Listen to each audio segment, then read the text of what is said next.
തൃശ്ശൂർ ഞാൻ ഇപ്പോഴും എടുത്തിട്ടില്ല. തൃശ്ശൂർ അവരെനിക്ക് തന്നു, അത് എൻ്റെ ഹൃദയത്തിലേക്ക് വന്നിരിക്കുന്നു. ഇനി ഞാൻ അതെടുത്ത് തലയിൽ വയ്ക്കും. ഞാൻ എന്ത് കിരീടമാണോ ലൂർദ് മാതാവിന് കൊടുത്തത്,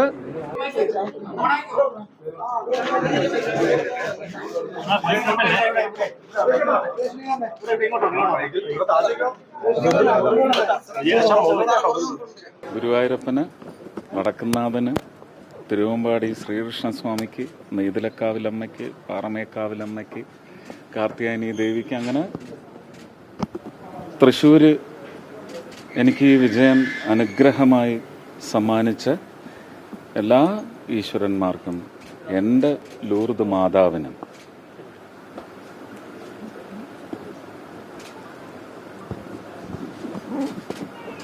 ഇത് പ്രണാമം. ഒരു വലിയ സ്ട്രഗിളിൻ്റെ കൂലിയാണ് എനിക്ക് ദൈവങ്ങൾ നൽകിയിരിക്കുന്നത്. വലിയ സ്ട്രഗിളെന്ന് പറഞ്ഞാൽ നമുക്ക് എതിർനീച്ചൽ എന്നൊക്കെ തമിഴിൽ പറയും. ഒഴുക്കിനെതിരെ നീന്തിക്കയറുക. ആ ഒഴുക്കിനെതിരെ എന്ന് പറയുന്നതിനകത്ത് വ്യക്തിപരമായി ഒരുപാട് ദ്രോഹമാണ് വലിയ വലിയ വലിയ കല്ലുകളായിട്ട് എൻ്റെ നേരെ തള്ളിവിട്ട. അതിൽ നിന്ന് കടന്നു കയറാൻ എന്നെ തീർച്ചയായിട്ടും സഹായിച്ചത് അത് വിവിധ വിഷയങ്ങളുണ്ട് അല്ലേ. അതിനെക്കുറിച്ചൊന്നും ഞാൻ എടുത്തെടുത്ത് എണ്ണി പറയുന്നു. എല്ലാ വിഷയങ്ങളും അതിൻ്റെ സത്യം ആരും വിളിച്ചു പറഞ്ഞില്ല. പക്ഷേ അതിൻ്റെ സത്യം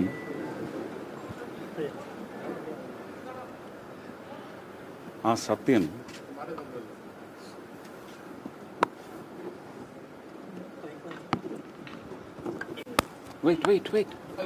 Not between this. I'm going away. Please. Not between this. Let me finish this. അപ്പോൾ ആ സത്യം വേറിലുണ്ടായിരുന്നു. ആ സത്യം തൃശ്ശൂരിലെ ജനങ്ങൾ, ഞാനവരെ പ്രജാദൈവങ്ങളെന്ന് ആണ് ഇപ്പോൾ വിളിക്കുന്നത്. ആ പ്രജാദൈവങ്ങൾ ആ സത്യം തിരിച്ചറിഞ്ഞു. വഴിതെറ്റിക്കാൻ നോക്കിയിടത്തൊന്നും അവരുടെ പ്ലീസ്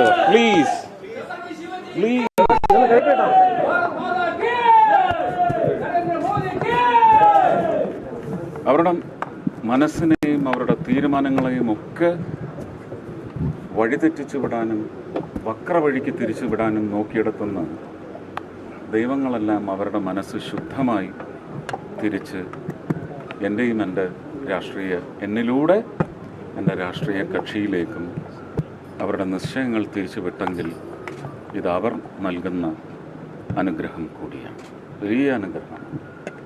കാരണം തൃശ്ശൂർ ലോക്സഭാ മണ്ഡലത്തിൻ്റെ ഒരു വളരെ പ്രത്യേകതരമായ ഒരു ഡെമോഗ്രാഫിക് ടെറൈൻ എന്ന് പറയുന്നത് എല്ലാവർക്കും അറിയാം. എന്നേക്കാൾ കൂടുതൽ നിങ്ങൾ മാധ്യമ പ്രവർത്തകർക്കറിയാം. ഇതൊരു അതിശയം എന്ന നിലയ്ക്ക് നിങ്ങൾ ആർക്കെങ്കിലും തോന്നിയാലും ഈ അതിശയം ഇമ്മിനൻ്റ് ആയിരുന്നു. അതൊരു സ്റ്റോം പോലെ കഴിഞ്ഞ് 21 ശേഷം കുറഞ്ഞു കൂടിയതാണ് ഇന്ന് പെയ്തിറങ്ങുന്നത്. എനിക്കും എൻ്റെ കുടുംബത്തിനും വലിയ ഖ്യാതിയാണ് ഈ വിജയം നേടിത്തരുന്നത്. എനിക്കെൻ്റെ കളിയാട്ടം നാഷണൽ അവാർഡ്, എനിക്കെൻ്റെ മക്കൾ, എനിക്കെൻ്റെ കുടുംബം, ഇതെല്ലാം വലിയ അനുഗ്രഹങ്ങളാണ്. പക്ഷേ ആ അനുഗ്രഹം എന്ന് പറയുന്ന സ്ഥിതിക്ക് മേൽ എത്ര ഘനത്തിലുള്ള വൃഷ്ടിയാണ് നടക്കുന്നതെന്ന് എനിക്ക് പറഞ്ഞറിയിക്കാൻ പറ്റുന്നില്ല. ഞാൻ തൃശ്ശൂരിലെ യഥാർത്ഥ മതേതര പ്രജാദൈവങ്ങളെ വണങ്ങുകയാണ്. അവർ മൂലം മാത്രമാണിത് സാധ്യമായിരിക്കുന്നത്. അവരെ ഒരുപക്ഷെ ഈ പക്ഷത്തേക്ക് കൊണ്ടുവരുന്നതിന് വേണ്ടി പണിയെടുത്ത 1200 ചില്ലുവാനം ബൂത്തുകൾ, ആ ബൂത്തുകളിലെ മുഴുവൻ പ്രവർത്തകരല്ല, ആ ബൂത്തുകളിലെ വോട്ടർമാരടക്കം പ്രചരണത്തിനിറങ്ങി. എറണാകുളത്തു നിന്നും മറ്റ് ജില്ലകളിൽ നിന്നുമൊക്കെ ഒരുപാട് അമ്മമാർ വന്ന് അവിടെ പ്രവർത്തിച്ചിട്ടുണ്ട്. മുംബൈയിൽ നിന്ന്, മധ്യപ്രദേശിൽ നിന്ന്, ഡൽഹിയിൽ നിന്ന് എത്രയോ വ്യക്തികൾ, 1000 പേരെങ്കിലും ഉണ്ടാകും.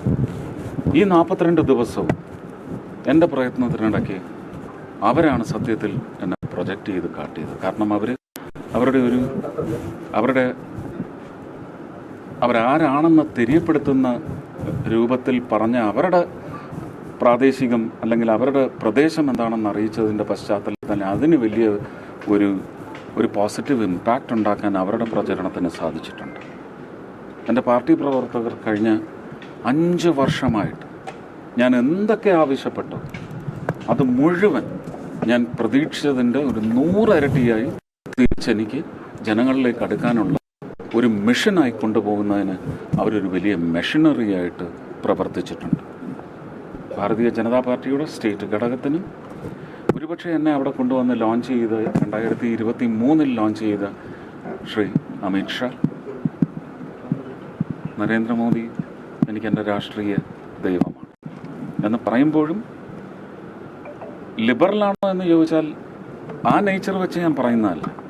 ഞാനിന്നും ആരാധിക്കുന്ന ഭാരതത്തിൻ്റെ real architect Shrimati Indira Gandhi, Shri P V Narasimha Rao, Morarji Desai, Jayaprakash Narayan, L K. Advaniji, A B. Vajpayeeji തുടങ്ങി എൻ്റെ പ്രിയപ്പെട്ട സഖാവ് ഇ.കെ. നായനാർ, ശ്രീ കെ. കരുണാകരൻ.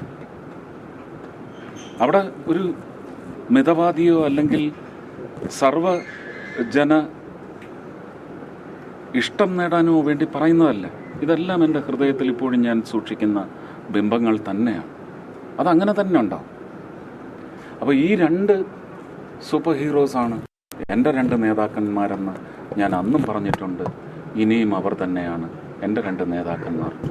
അവരാണ് എന്നെ അത്രയും മനോഹരമായിട്ട് അവിടെ ലോഞ്ച് ചെയ്യുകയും ശ്രീ നരേന്ദ്രമോദിയാണ് എന്നെ ഒരു വിശ്വാസ്യതയുടെ കാര്യത്തിൽ എനിക്ക് ഏറ്റവും വലിയ ആലിംഗനവും ഹാരാർപ്പണവും ഒക്കെ നടത്തിയത്. ആ ഹാരാർപ്പണത്തിലേക്കാണ് തൃശ്ശൂരിലെ ജനത ഇന്ന് നേരായ വഴിക്ക് വന്ന് എല്ലാ കിംവദന്തികളെയും പുറന്തള്ളിക്കൊണ്ട് എനിക്ക് ഈ അലങ്കാരം, ഈ നെറ്റിപ്പട്ടം ചാർത്തി തന്നിരിക്കുന്നു. അതിന് ഞാൻ ഉറപ്പായിട്ടും എന്നും കടമപ്പെട്ടവനായിരിക്കും. അതിൽ നിന്ന് ഞാൻ ഒട്ടും പിന്നോട്ട് പോവില്ല. ഒരു മാനിഫെസ്റ്റോയിലല്ല ഞാൻ വിശ്വസിക്കുന്നത്. തൃശ്ശൂരിനെ സംബന്ധിച്ച് ഞാൻ കഴിഞ്ഞ 10-25 വർഷമായിട്ട് ഗുരുവായൂരപ്പനുമായിട്ടുള്ള അമിതമായ അടുപ്പം മൂലം, അതല്ലാതെ തൃശ്ശൂരുള്ള ഒരുപാട് കുടുംബക്കാരും ബന്ധുക്കളും സുഹൃത്തുക്കളും അടങ്ങുന്ന വൃന്ദം, അത് കഴിഞ്ഞ 7 വർഷമായിട്ട് ഒരു MP ആയിരിക്കുന്ന കാലം തൊട്ട് അവിടുത്തെ വിവിധ വിഭാഗങ്ങൾ എന്ന് പറഞ്ഞാൽ ഫിനാൻഷ്യൽ സെഗ്മെൻറ്റ്സാണ്, അവരുടെ എല്ലാം ഇംഗിതങ്ങളൊക്കെ അറിഞ്ഞതിൻ്റെ പശ്ചാത്തലത്തിൽ ഒരു മാനിഫെസ്റ്റോയിൽ ഞാൻ ഒതുങ്ങില്ല. അവിടെ ഞാൻ കൊടുത്ത വാക്ക് ഞാൻ പാലിച്ചിരിക്കും. ഞാൻ കേരളത്തിന് വേണ്ടി മുഴുവൻ നന്മ പ്രവർത്തനം, വികസന പ്രവർത്തനത്തിന് വേണ്ടി മുന്നിട്ടിറങ്ങുന്ന കേരളത്തിൻ്റെ MP ആയിട്ടായിരിക്കും ഞാൻ തൃശ്ശൂരിലെ പ്രജാദൈവങ്ങൾ എന്നെ അവരോധിക്കുന്നത് എന്ന് മാത്രം അറിയിക്കുന്നു. ഒരുപാട് സന്തോഷം പങ്കുവയ്ക്കുന്നു. ഒരുപാട് സന്തോഷം. തെരഞ്ഞെടുപ്പിന്റെ തുടക്കം മുതൽ തന്നെ അങ്ങ് വിജയിക്കുമെന്ന കാര്യം ആത്മവിശ്വാസത്തോടെ പറഞ്ഞിരുന്നു. ഈ ഒരു തരത്തിൽ വലിയ വിജയത്തിലേക്കുള്ള ഒരു കാരണമായി താങ്കൾ കാണുന്നത്? എൻ്റെ ജില്ലാ അധ്യക്ഷനോട് അങ്ങ് ചോദിച്ചാൽ അതിനുള്ള മറുപടി പറയും. താങ്കൾക്ക് തോന്നുന്നത് എന്താണ്? അല്ല അതിപ്പോ ഞാൻ പറഞ്ഞാലേ, കണ്ടത് താങ്കളാണല്ലോ, വോട്ടർമാരെ കണ്ടത് താങ്കളാണല്ലോ. ആ സമയത്ത് പ്രതീക്ഷിച്ചിരുന്നോ ഇത്ര വലിയ വിജയം ഉണ്ടാവും? അതാ പറഞ്ഞേ, ഈ പ്രതീക്ഷ ഞാൻ എന്നാണ് പ്രകടിപ്പിച്ചത്? ഒരു ഭൂരിപക്ഷം ഞാൻ എന്നാണ് പ്രകടിപ്പിച്ചതെന്ന് ഞാനിപ്പോൾ പറഞ്ഞാൽ കേരളത്തിന് ഈ തള്ള് മാത്രം പരിചയമുള്ളൂ. കാരണം ഇവിടെ ഉള്ളവരെല്ലാം തള്ളുകാരായിപ്പോയി. എനിക്ക് ആ ഗണത്തിൽപ്പെടാൻ ഇഷ്ടമില്ല. അതുകൊണ്ട് ഞാൻ പറയില്ല. അത് നിങ്ങൾ അവിടുത്തെ നേതാക്കന്മാരോട് ചോദിക്കുക. 2023 മാർച്ചിൽ പറഞ്ഞിട്ടുണ്ട്. താങ്കൾക്ക് LDF-ന്റെ ആ എണ്ണത്തിനടുത്തെത്തിയിട്ടുണ്ട്, എണ്ണം എത്തിയിട്ടില്ല. കണക്ക് നോക്കുമ്പോഴേ LDF-ന്റെ വോട്ടുണ്ട്, UDF-ന്റെ വോട്ടുണ്ട്. ഒരിക്കലും നിങ്ങൾ മാൻഡേറ്റിനെ അവഹേളിക്കരുത്. അവഹേളിക്കാൻ വേണ്ടി ചോദിക്കുന്നില്ല, അവഹേളിക്കലാണത്. കാരണം മനുഷ്യരാണ് വോട്ട് ചെയ്തിരിക്കുന്നത്. ഇടതിലെന്താ മനുഷ്യരില്ല? ഇല്ലില്ല, ഒരിക്കലുമില്ല. ഞാൻ പറയുന്നത് കേരളത്തിലേക്ക് ഞാൻ കഴിഞ്ഞ കുറച്ച് ദിവസങ്ങളായിട്ട് മാധ്യമങ്ങളിലെ ചില അവജ്ഞ കലർന്ന ചില ചാനലുകളിൽ ഡെലിബറേഷൻസ് ഞാൻ കണ്ടതാണ്, കേട്ടതാണ്. നിൽക്കൂ. ഇടതും വലതും ഒന്നും എൻ്റെ അടുത്ത് ചോദിക്കരുത്. ഞാൻ അതിലേക്കാണ് പറഞ്ഞു വരുന്നത്. അരാഷ്ട്രീയം എന്ന് നിങ്ങൾ ഓമന പേരിട്ട് വിളിക്കുന്ന, അല്ലെങ്കിൽ ഒരു മലിന പേരിട്ട് വിളിക്കുന്ന അരാഷ്ട്രീയത്തിൻ്റെ ഭാഗമാണ് ഇനി കേരളത്തിലെ മനുഷ്യർ എന്ന് നിങ്ങൾ മനസ്സിലാക്കിക്കോളൂ. അത് മറ്റ് 19 മണ്ഡലത്തിലും കേരളത്തിലെ 140 മണ്ഡലങ്ങളിൽ ഈ പറയുന്ന 19,000 ചെല്ലുവാനും വാർഡുകളിലും കൗൺസിലുകളിലും ഇതിൻ്റെ അലയടി ഉണ്ടാവും.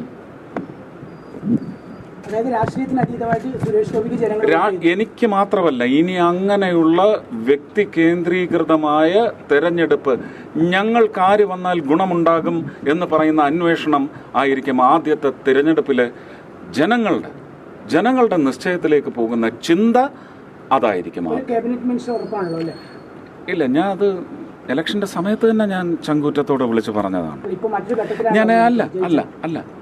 ഞാൻ എൻ്റെ 2 നേതാക്കളോടും ആവശ്യപ്പെടാൻ എനിക്ക് അവകാശമില്ല. കാരണം ഞാനിപ്പോൾ പാർട്ടിയുടെയും കൂടെ സ്വത്താണ്. ഇല്ലില്ല, നിർമ്മലാ സീതാരാമൻജി വിളിച്ചിരുന്നു. പ്രധാനമന്ത്രി ഇപ്പോൾ വിളിക്കത്തില്ല, അത് നാളെ ഫൈനൽ. ഇല്ല, ഞാൻ ട്രിവാൻഡ്രത്തെ ഇപ്പോഴും പരിലാളിക്കുന്ന ആളാണ്. എൻ്റെ ജന്മദേശം എന്ന് പറയുന്നത് ആലപ്പുഴയാണ്.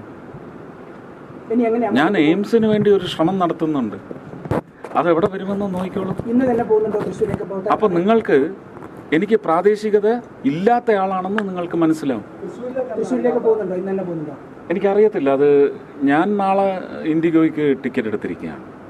പക്ഷേ ഇന്ന് ജാവ്ദേക്കർ ജി വന്നിട്ട് പറഞ്ഞു അത് ഞങ്ങൾ തീരുമാനിക്കുന്ന മാർഗത്തിൽ പോകണം എന്ന് അറിയിച്ചിട്ട് പോയി. അദ്ദേഹം അറിയിച്ചു. ഞാൻ ഇലക്ഷന്റെ സമയത്തും പറഞ്ഞു, എൻ്റെ മുമ്പിൽ ഇടതും വലതുമില്ല, എൻ്റെ മുമ്പിൽ ശത്രുക്കളില്ല, എൻ്റെ കൂടെ സ്ഥാനാർത്ഥികൾ അവരേ ഉള്ളൂ. എനിക്ക് മുന്നിൽ ഇടത് വോട്ടേഴ്സ് ഇല്ല, വലത് വോട്ടേഴ്സ് ഇല്ല. അതാ പറഞ്ഞ. അപ്പൊ പറഞ്ഞോട്ടെ, ഞാൻ അദ്ദേഹത്തെ ഇന്നലത്തെയും മിനിഞ്ഞാന്നത്തെയും അദ്ദേഹത്തിന്റെ ചില ക്രൗര്യം നിറഞ്ഞ വാക്കുകളുടെ പശ്ചാത്തലത്തിൽ ഇനി ഞാൻ അദ്ദേഹത്തെ ചേട്ടൻ വിളിക്കില്ല. അദ്ദേഹം ഇനി ശ്രീ കെ മുരളീധരനാണ്. അദ്ദേഹം വന്നിറങ്ങിയ ദിവസം പിറ്റേന്ന് നിങ്ങൾ പത്രക്കാരെന്താ എൻ്റെ അടുത്ത് ചോദിച്ച റിപ്പോർട്ടറും മനോരമയും ഏഷ്യാനെറ്റും എല്ലാവരും ഉണ്ടായിരുന്നു. എനിക്കിപ്പോഴും 3-ാം സ്ഥാനത്തേക്ക് പോലും പോവില്ല സുരേഷ് ഗോപി എന്നാണല്ലോ പറയുന്നത്. ഞാൻ പറഞ്ഞു 10ാമത്തെ സ്ഥാനത്തേക്ക് പൊയ്ക്കോട്ടെ, അതിനെന്താ? ഇത് ജനങ്ങളല്ലേ തീരുമാനിക്കുന്നത്. ഞാൻ ആ ജനങ്ങളുടെ തീരുമാനത്തിനാണ് നിന്നത്, ഇടതിൻ്റെയും വലതിൻ്റെയും തീരുമാനത്തിനല്ല. എനിക്ക് നന്നായിട്ടറിയാം, ഇടതിലെയും വലതിലെയും ഒരു രാഷ്ട്രീയം കളഞ്ഞുകൊണ്ടല്ല അവരെനിക്ക് വോട്ട് ചെയ്തിരിക്കുന്നത്. അവരുടെ രാഷ്ട്രീയത്തിലെ അതൃപ്തി അത് വ്യക്തമാക്കുന്ന രീതിയിൽ വമ്പിച്ച എണ്ണത്തിൽ 2 കക്ഷിയിലെയും വോട്ടർമാരെ എനിക്ക് ലഭിച്ചിട്ടുണ്ട്. അവരൊന്നും പക്ഷേ എൻ്റെ പാർട്ടിക്ക് നൽകിയ വോട്ടല്ല അത്. എനിക്ക് നന്നായിട്ടറിയാം, എൻ്റെ പാർട്ടിക്കും അത് നന്നായിട്ടറിയാം. അവരും പറയുന്നുണ്ട്, ഞാൻ പറഞ്ഞ ഒരു ഭൂരിപക്ഷത്തിൻ്റെ എണ്ണത്തിലേക്ക് വന്ന് ചേരുന്നത് ആ വോട്ടുകളായിരിക്കുമെന്ന് പറഞ്ഞിട്ടുണ്ട്. അതൊന്ന് എന്താ സാധ്യമായിരിക്കും. താമര ചിഹ്നത്തിൽ കേരളത്തിൽ നിന്ന് മത്സരിച്ച് ജയിക്കുന്ന ആദ്യത്തെ BJP സ്ഥാനാർത്ഥിയാണ്. അതുകൊണ്ട് ഞാനിത് ഈ വിജയം സമർപ്പിക്കുന്നത് ഭാസ്കർ റാവു ജിക്കും മാരാർജിക്കും മുകുന്ദേട്ടനും 800 ചില്ലുവാനും കുടുംബങ്ങൾ ഇപ്പോഴും കണ്ണീരിൽ കഴിയുന്നുണ്ട്, രക്തസാക്ഷികളുടെ. അവർക്ക് ഞാൻ ഈ വിജയം സമർപ്പിക്കുന്നു. ഞാനത് എന്താ പറയുക, ഇടയ്ക്ക് കയറ്റി പറഞ്ഞു. അല്ല, ഞാൻ ഇടയ്ക്ക് കയറ്റി പറഞ്ഞത് ഇല്ലെങ്കിൽ നിങ്ങൾ അത് മുറിച്ചു കളയും. ഈ രാഷ്ട്രീയ നേതാക്കന്മാർക്ക് കഴിയാത്തത് ഒരു പൂർണ്ണമായ രാഷ്ട്രീയക്കാരനല്ലാത്ത സിനിമാ താരത്തിലൂടെ കേരളീയത്തിന് അറിയുന്ന ഒരാൾക്ക് എങ്ങനെ സാധിച്ചു എന്നുള്ളതാണ് ചോദ്യം. അല്ല, അത് പൂർണ്ണമായിട്ടും ഞാൻ അംഗീകരിക്കുന്നില്ല. ഒരു സിനിമാ താരമായ ഒരിക്കലും അങ്ങനെ പറയാം. കേരളത്തിന് പരിചയം എന്നാണ് ഉദ്ദേശിച്ചത്, ഇപ്പോഴല്ല. ആ പരിചയം 19-ലില്ലായിരുന്നു, 21-ലില്ലായിരുന്നു. അന്ന് ഞാൻ MP അല്ലേ. ആ പരിചയമല്ല. ജനങ്ങൾ കൂടുതൽ മനസ്സിലാക്കി ഒരു താരത്തിനും ഒരു വ്യക്തിക്കും അപ്പുറം അവരുടെ കാര്യങ്ങളിലേക്കുള്ള പ്രാപ്തി എവിടെ എന്ന് പറയുന്ന അന്വേഷണം അവർ നടത്തിയിട്ടുണ്ടെങ്കിൽ ആ പ്രാപ്തി അവരൊരു ഒരു ഇൻറ്റ്യൂഷൻ പോലെ കണ്ടെത്തി. എല്ലാ 5 വർഷവും ശ്രമിച്ചുകൊണ്ടിരിക്കുകയല്ലേ. എന്നെ ഈ 5 വർഷം ശ്രമിക്കുന്നു.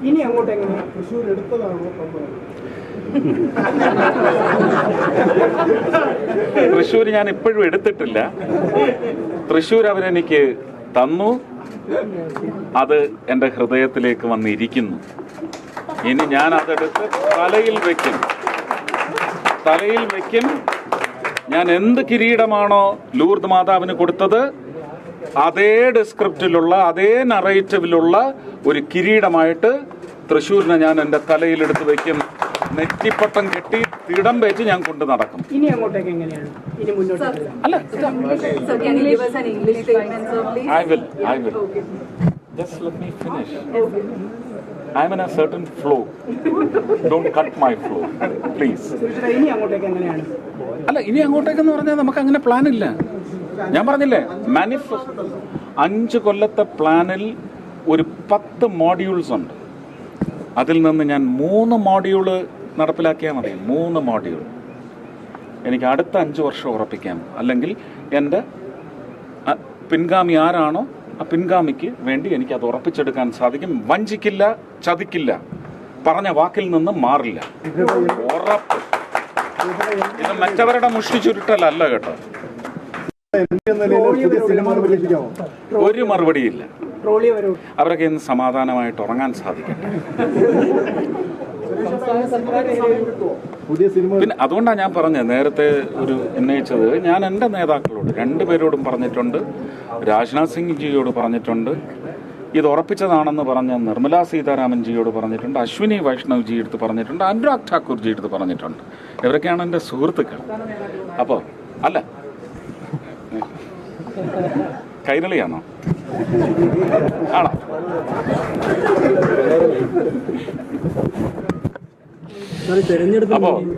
അപ്പോ അല്ല, ഞാൻ കളിയാക്കിയതല്ല കേട്ടോ. അങ്ങനെ ചോദ്യം വരണമെങ്കിൽ അവിടെ നിന്നാണ് വരേണ്ടത്. അതുകൊണ്ട് ഇത് എനിക്ക് കമ്മിറ്റ്മെന്റ്സ് ഉണ്ട്. എനിക്ക് കലയെന്ന് പറയുന്നത് എൻ്റെ പാഷനാണ്. ആ പാഷൻ മങ്ങില്ല. എനിക്ക് പാട്ട്, സിനിമാ അഭിനയം, എനിക്കിനിയും നാഷണൽ അവാർഡ് കിട്ടണം, അങ്ങനെയൊക്കെയുള്ള ഒരു ആ ഒരു വ്യഗ്രതയുള്ള കലാകാരൻ തന്നെയാണ്. ഉറപ്പായിട്ടും കിട്ടുമല്ലോ. ഞാൻ MP ആയിരിക്കുന്ന സമയത്ത് ഞാൻ സിനിമ ചെയ്തില്ല. ചെയ്യും, അത്രയും പണിയെടുക്കണം, അതെടുക്കണം. എന്നെ ബൂത്ത് തലത്തിൽ കൊണ്ടു നടന്ന ഒരു പാർട്ടിയാണ് ഭാരതീയ ജനതാ പാർട്ടി. അത്രയും ഞാൻ അധ്വാനിച്ച് ഇവിടെ എത്തിയിട്ടുണ്ടെങ്കിൽ ഇനി ഞാൻ അവിടുത്തെ പ്രവർത്തകരുടെ മുഴുവൻ നടുവൊടിക്കും. അവരിനി എല്ലാ മണ്ഡലത്തിലും പ്രവർത്തിച്ച് ജനങ്ങളുടെ ആവശ്യങ്ങൾ ക്രോഡീകരിക്കപ്പെട്ട് 3 മാസ അടിസ്ഥാനത്തിൽ എനിക്ക് റിപ്പോർട്ട് നൽകി സാങ്കേതികമായി സാധ്യതയുള്ള എല്ലാ കാര്യങ്ങളും സാധിച്ചു കൊടുക്കാൻ വേണ്ടി ഞാൻ അവിടെ തൃശ്ശൂരുണ്ടാവും.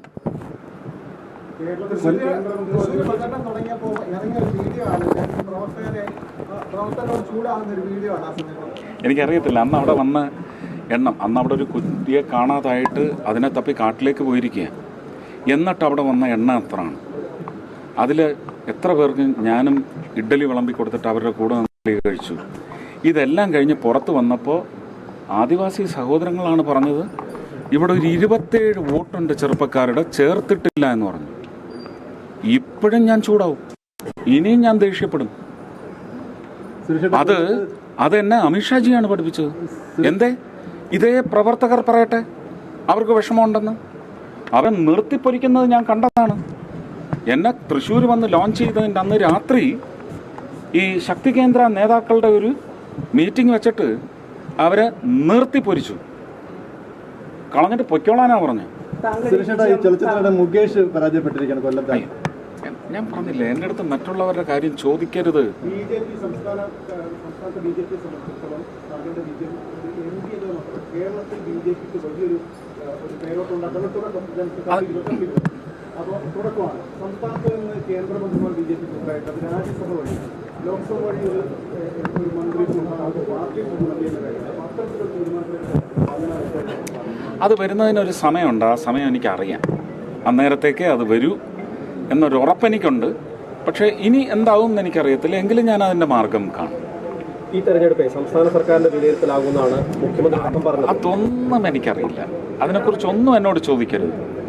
സംസ്ഥാനത്ത് ജനങ്ങളുടെ മനോമാറ്റത്തിൻ്റെ വിലയിരുത്തലാണ് ഇന്ന് നടത്തിയിരിക്കുന്നത്.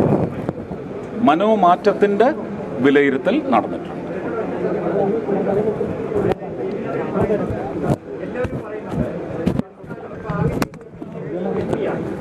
കേന്ദ്രമന്ത്രിയാകും എന്ന് എല്ലാവരും ഉറപ്പ് പറയുന്നത്. വരും എന്നുള്ളൊരു ഫീലുണ്ട്. അപ്പൊ അങ്ങനെ ആയാൽ കേന്ദ്രമന്ത്രി സ്ഥാനം കിട്ടിയാൽ അതാ ഞാൻ പറഞ്ഞത്. അതിനെ സംബന്ധിച്ച് എനിക്ക് ചില നിശ്ചയങ്ങളുണ്ട്. ആ നിശ്ചയങ്ങൾക്ക് ഇപ്പോൾ അവർ കുടിക്കുന്നുണ്ട്. അവരാ കുട മടക്കിയാൽ പിന്നെ എന്ത് ചെയ്യാമെന്നുള്ളതിനെ സംബന്ധിച്ചും ഞാൻ അവരുമായിട്ട് ചർച്ച ചെയ്തിട്ടൊരു തീരുമാനം. എന്തായാലും ഞാൻ എൻ്റെ പാർട്ടി തീരുമാനത്തെ നിന്ദിക്കുകയോ ഖണ്ഡിക്കുകയോ അല്ലെങ്കിൽ അപമര്യാദ കാട്ടുകയോ ചെയ്യില്ല.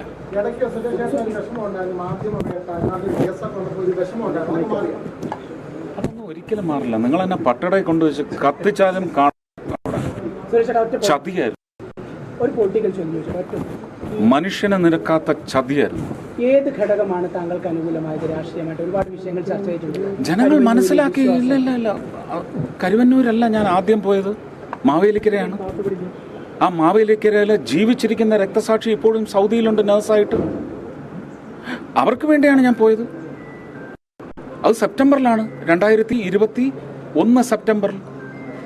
ഇത് 2023 അന്ന് തുടങ്ങിയ ഒരു ക്രൂസൈഡാണിത്. It's a crusade. അതിനിയും തുടരും. പാർലമെന്റിൽ ചെന്ന് ഈ സഹകരണ വകുപ്പിന്റെ കൊമ്പൊടിക്കാൻ പാകത്തിൽ നീക്കങ്ങൾ നടത്തുന്നതിന് വേണ്ടി ഞാൻ എൻ്റെ പാർട്ടിയെ സമ്മർദ്ദത്തിലാക്കും. അത് ജനങ്ങൾക്ക് കൊടുത്ത വാക്കല്ല, കേരള സമൂഹത്തിന് കൊടുത്തിരിക്കുന്ന വാക്കാണ്. പാവപ്പെട്ടവരുടെ പണമാണത്. അതിൽ മമ്മൂട്ടിയുടെയും മോഹൻലാലിൻ്റെ എൻ്റെയും ഒന്നും പണമില്ല. അംബാനിയുടെ അദാനിയുടെ ഇല്ല. വേർപ്പല്ലൊഴുക്കിയത്, ചോരയൊഴുക്കിയ ജനങ്ങളുടെ പണമാണത്. അതിന് അക്കൗണ്ടബിലിറ്റി വേണം. അതിന് തീർച്ചയായിട്ടും ഓഡിറ്റ് വേണം. തൃശ്ശൂർ പൂരം ഞാൻ എൻ്റെ കുട്ടിക്കാലം മുതലത് ഹൃദയത്തിൽ, ആ കാഴ്ച ഒരു ദിവസം പോലും മാഞ്ഞു പോകത്തില്ല. ഒരു പൂരം കഴിഞ്ഞാൽ ഇത് നേരിട്ട് കാണാൻ ഇന്നു വരെ പറ്റിയിട്ടില്ല. ടി വിയിലിരുന്ന് കാണും. ഷൂട്ടിംഗ് സ്ഥലത്താണെങ്കിൽ പോലും ആ ദിവസം വൈകുന്നേരം കുടമാറ്റത്തിൻ്റെ സമയത്തെങ്കിലും ഓടിപ്പോയി ആ ഷൂട്ട് ചെയ്യുന്ന വീട്ടിലോ എവിടെയെങ്കിലും പോയിരുന്നു ഞാൻ കാണും. അപ്പോൾ ആ തിടം ഈ ഹൃദയത്തിലും കൂടാണ് ഏറുന്നത്. അല്ല, അത് ഇനിയിപ്പം ഞാൻ അവരെ പറഞ്ഞ് വിഷമത്തിലാക്കുന്നില്ല. അവർക്കൊക്കെ കൃത്യമായ രാഷ്ട്രീയമുണ്ടായിരുന്നു. അപ്പോൾ അതിന് ചിലപ്പോൾ അതൊരു ചെറിയ തട്ട് കിട്ടുമെന്ന് എന്നെ പാറമേക്കാവ് ദേവസ്വത്തിൽ നിന്ന് അറിയിച്ചിട്ട് ഞാൻ ജനങ്ങൾക്ക് വേണ്ടിയാണ് അവിടെ പോയത്. ഒരു കളി കളിച്ചേക്കും എന്ന് നേരത്തെ തന്നെ പറഞ്ഞിരുന്നു. പക്ഷേ അതിനകത്ത് എനിക്ക് ഇലക്ഷൻ കമ്മീഷനുമായിട്ട് സംസാരിച്ചറിയണം. ജനങ്ങളെ പോലീസ് തല്ലുന്നതിന് വേണ്ടി ചോദ്യം ചെയ്യാനായിട്ടൊരു സ്ഥാനാർത്ഥിക്ക് ചെല്ലാൻ അവകാശമില്ലേ? ഇത് ജനങ്ങൾ അറിയേണ്ട കാര്യമാണ്. എന്നോട് കളക്ടർ പറഞ്ഞത്, please sir, don't come to me. The election code is still relevant. You cannot come up to me. എന്ന് പറഞ്ഞതുകൊണ്ടാണ് ഞാൻ വടക്കുന്നാഥ ദേവസ്വത്തിൽ പോകാതിരുന്നത്. ഇല്ലെങ്കിൽ അവിടെയാണ് എല്ലാവരും ഉള്ളത്, കളക്ടറും കമ്മീഷണറും ഒക്കെ. പെട്ടെന്ന് ഞാൻ ഗിരീഷിനെ വിളിച്ച്, ഇതെന്താണ് ഇങ്ങനെ പറയുന്നു, അവിടെ ചെല്ലാൻ പാടില്ല എന്ന്. ചേട്ടാ എങ്ങനെങ്കിലും അവരെ ഒന്ന് നിലയ്ക്ക് നിർത്തുക, ഞാൻ അങ്ങോട്ട് വരികയാണെന്ന് പറഞ്ഞു. എന്നിട്ട് ചെന്നാണ്. അതിനെന്നെ അവർ തന്നെ അവഹേളിച്ചില്ലേ? ദൈവമുണ്ട് സാർ, ദൈവമുണ്ട്. നാട്ടുകാർക്ക് അറിയേണ്ട വ്യക്തിപരമായ ഒറ്റൊരു ചോദ്യം, ഒരുപാട് കാലം ആഗ്രഹിച്ചതായിരിക്കും ഇങ്ങനൊരു ദിവസം. ഇന്നത്തെ ദിവസം എങ്ങനെയാ ഫീൽ ചെയ്യുന്നു സുരേഷ് ഗോപി എന്നുള്ള? എനിക്കറിയത്തില്ല. ഞാൻ രാത്രി കിടന്നുറങ്ങിയാലും പറന്ന് തട്ടുമ്പുറത്തൊക്കെ തട്ടിട്ട് വീഴുമെന്നാ തോന്നുന്നത്. അങ്ങനെ സന്തോഷത്തിന്റെ പല ഓടിയാണ്. എന്താ ഒരു വികാരം എന്താണ്? പരമ്യതയാണ്. It's an ecstasy. സക്സസ് തരുന്ന സന്തോഷമുണ്ടാവും, അത് ഉതിർത്ത് വീഴ്ത്തുന്ന കണ്ണുനീരുണ്ടാവും. പക്ഷെ എനിക്കിത് ഭയങ്കര ഒരു എക്സ്റ്റസി ആയിട്ടാണ് തോന്നുന്നത്. God is very kind.